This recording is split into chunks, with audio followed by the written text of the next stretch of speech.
Sir ஒரு ஒரு announcement வருது சார், உட்காந்து பேசுறாங்க, நிறைய சார்ஜ் பண்ணாங்க இந்த கவர்மெண்ட் மேல. சரி. ஆனா அதுக்கு வந்து முதலமைச்சர் வந்து ரியாக்ட் பண்ணிட்டு போயிட்டாருங்க. முதலமைச்சர் வந்து ரியாக்ட் பண்ணிட்டாரு. என்னன்னா, இங்க வந்து ஹோம் மினிஸ்டர் வந்தது என்ன திட்டணுங்கிறதுக்காக தான், திமுகவையும் இந்த அரசாங்கத்தையும் திட்டணுங்கிறதுக்காகவே தான் வந்து பேட்டி கொடுத்துட்டு போயிருக்காருன்னு சொல்லிட்டாரு. பிரச்சனை எங்களுக்கு அது கிடையாது. அந்த ரொம்ப அழகா சிஎம் வந்து பேசிட்டாரு. ஆனா என்னன்னா, திமுகவில் இருக்கக்கூடிய கூட்டணி கட்சிகள் எல்லாம் ரொம்ப இந்த கூட்டணி அறிவிப்பை பார்த்து ரொம்ப பொங்குறாங்களே, என்ன காரணம்? பொங்குறாங்கன்னு இல்ல, இந்த கூட்டணி என்பது நீங்க தெளிவா பார்த்தா புரியும். ஒரு கூட்டணி பேச வராது அமித்ஷா. அங்கேருந்து வந்தவரு ஒரு இடத்துல ஆலோசனை செய்து அதுக்கு பிறகு எடப்பாடி போன்றவர்கள் தான் பேசுறாருன்னா எங்க போய் ஆலோசனை பண்ணாரு? இதை எல்லாரும் மறந்துடுறாங்க. அமித்ஷா வந்தவுடன் அரை மணி நேரம் இல்ல, ஒரு மணி நேரம் இல்ல, 1.5 மணி நேரம் சார் லஞ்சுக்கு போயிருக்காரு சார். குருசாமி துக்ளக் ஆபீஸ்ல உட்கார்ந்தாரு. 1.5 மணி நேரம் துக்ளக் குருமூர்த்தியோட பேசுறாரு. என்ன அர்த்தம் இது? இது வந்து தமிழ்நாட்டுல எல்லாருமே பாக்குறாங்க. RSS தலைமை அலுவலகமான குருமூர்த்தியிடம் துக்ளக் அலுவலகத்துல துவக்கப்பட்டதுதான் இந்த பேச்சுவார்த்தை. ஆக தமிழ்நாடு கூட்டணியை பாரதிய ஜனதா RSS ஆலோசனைப்படி நடத்துது. நம்பர் 1. இதை எல்லாரும் புரிஞ்சுக்கணும். அடுத்து அமித்ஷாவை வந்து இந்த எடப்பாடிக்கு என்ன மரியாதை இருக்கு? என்ன கேட்டு என்னத்தை செஞ்சுட்டாங்க? ஒண்ணுமே கிடையாது.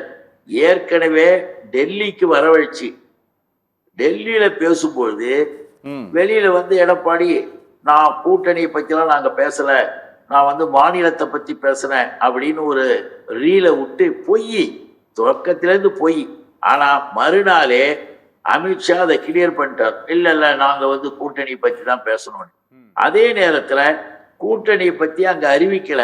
ஆனால் இப்ப வந்தவரு 1 வருஷம் இருக்கு, இந்த நேரத்துல என்ன உனக்கு ஆசை? ஒண்ணு நல்லா தெரியுங்களா? தமிழ்நாடு அரசாங்கம் நல்லா இருக்கு, தமிழ்நாடு முதலமைச்சருக்கு மக்கள் ஆதரவு இருக்கு. ஆகவே அச்சப்பட்டு பயந்து போய் இருக்கிறது பிஜேபி கூட்டணியும். அவங்கதான் என்ன பண்றாங்க, மிஸ்டர் எடப்பாடியை கூப்பிட்டு வச்சுக்கிட்டு இந்த பேச்சு பேசும்பொழுது நல்லா தெரிஞ்சுக்கிங்க. ஏற்கனவே எடப்பாடி சொன்னது என்ன, இதை கூட நான் சொல்லல, அவங்க கட்சிக்காரங்க தான் சொன்னது. அதாவது தமிழ்நாட்டு மக்கள் என்ன முட்டாள்களா? பிஜேபி கூட்டணி வைத்தது என் வாழ்நாள் தவறு, மக்களிடம் நான் மன்னிப்பு கேட்டுக் கொள்கிறேன் சொன்னது இதை எடப்பாடி தான். அப்ப கூட்டணி வச்சதுக்கு மன்னிப்பு கேட்டுக்கிறேன்னாரு. சாகுமுறை பிஜேபியுடன் கூட்டணி இல்லை, இதையும் பகிரங்கமா பேசினாரு. எல்லாம் பேசிட்டு என்ன சொல்றீங்க அவங்க? சரி, ஓப்பனா பேசிருக்கலாமே, எங்களெல்லாம் கூப்பிட்டு வச்சு கூட்டணியை பத்தி பேசிருக்கலாமே, அது என்ன ரகசியமா கூட்டணி பேசுறது? இதற்கு என்ன அர்த்தம்? அதிமுகவில் ஏற்பட்ட குழப்பங்கள். இப்ப ஒரு முன்னாள் அமைச்சர் வந்து இப்ப கூட நண்பர் சொன்னாரு, முன்னாள் அமைச்சர் சொன்னாரு, நான் பெரிய ஆளா இருந்தேன், வெற்றி இருந்தேன், ஆனா இந்த பிஜேபி கூட சேர்ந்து எனக்கு தோல்வி வந்துடுச்சுன்னு பேட்டி கொடுத்தவரு, பகிரங்கமா சொன்னவரு, நான் அப்படி சொல்லல இப்படி சொல்றேன்னு இப்ப பேசுறாரு. எல்லாமே பாரதிய ஜனதா விலைக்கு வாங்கிவிடும். கோடிக்கணக்கான ரூபாய்களை இப்பொழுதே எடுத்து கொடுத்துக்கிட்டு இருக்கு. அதனாலதான் நம்ம சொல்றோம், கூட்டணி கட்சி அழிச்சு நாசமாக்கிடும். சார் உங்களுக்கு தெரியல, இதை வந்து நான் முக்கியமாக இங்க குறிப்பிட விரும்புவது என்னன்னா, அஜித் பவார் யாரு? தேசிய காங்கிரஸ் கட்சியினுடைய சரத்பவாருடைய அண்ணன் மகன் தான். அந்த அஜித் பவாரை பற்றி 10 நாளைக்கு முன்னால மராட்டியத்துல ஒரு மேடையில மிஸ்டர் நரேந்திர மோடி 2000 கோடி ரூபாய் ஊழல் செய்த இந்த அஜித் பவார் மீது நடவடிக்கை உண்டு, 10,000 கோடி கிடையாது, 10,000 கோடி ரியாலிட்டி. 10,000 கோடி வந்து அமலாக்கத்துறையின் மூலமாக வந்த செய்தி. ஆனா மோடி வந்து பேசுறது முதல் எடுத்தோட 2000 கோடியில ஆரம்பிச்சாரு அந்த பப்ளிக் மேடையில. அப்புறம் 10,000 கோடி தான் அமலாக்கத்துறை. என்னாச்சு? ஒரு வாரம் 10 நாள்ல அவர் பிஜேபிக்கு சாயறார். பிஜேபியில சாஞ்ச உடனே அமலாக்கத்துறை வழக்கெல்லாம் சரியா போச்சு. அவர் புனிதராக மாறிவிட்டார், துணை முதல்வராக ஆக்கினாரு. ஆனா அந்த கட்சி என்னாச்சு? ஷிண்டேவுடைய கதை என்னாச்சு? ஓகே. உத்தவ் தாக்கரே என்ன ஆனாரு?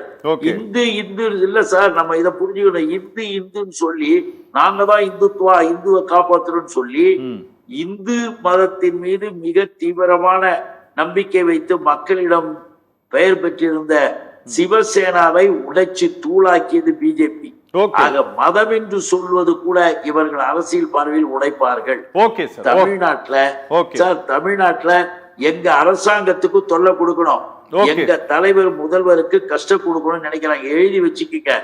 2026 இந்த கூட்டணி எல்லாம் திமுக, நீங்க கேட்டீங்க எங்க கூட்டணியை சேர்ந்த தலைவர்கள், இந்திய கூட்டணி தலைவர்கள் எல்லாம் பொங்கி எழுறாங்க. ஆமா, இப்படி அவசரமா ஓடியாந்து கிழக்கு அலுவலகத்துல உட்கார்ந்து கூட்டணியை பேசிட்டு வெளியே வரும்பொழுது எல்லா தலைவர்களுக்கும் அவருடைய உண்மை சொரூபத்தை மக்களுக்கு சொல்றாங்க. அதுதான் நடந்துகிட்டு இருக்கு. தெளிவாக இருக்குது நாட்டின் மக்களின் நிலைமை. குழப்பப்படுத்துவது பிஜேபி, அமித்ஷா அண்ட் எடப்பாடி.